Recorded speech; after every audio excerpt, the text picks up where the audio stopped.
if you're a child who loves art and you want to learn to do a superhero. So let's get started. You will need a pencil, or I'm using charcoal so that you can see the lines, and you will need a page. Draw a line down the middle. You do not need a ruler. Then what we're going to do is you're going to do two lines coming out. It's going to look a little bit like a triangle with no bottom. And then you're going to do a line at the top, and we're going to put those down as you're going to be our legs.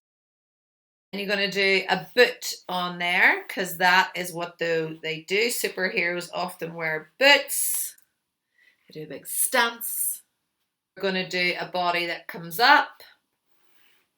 So it's a bit like a rectangle that has got wider at the top.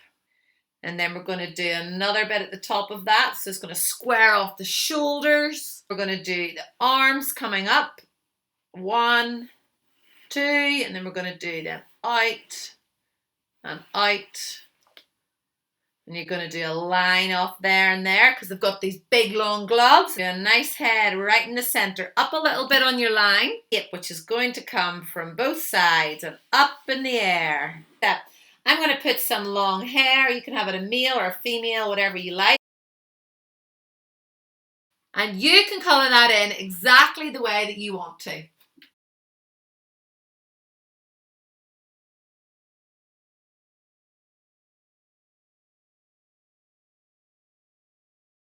I love teaching you, and for now, have a good day. Keep creating.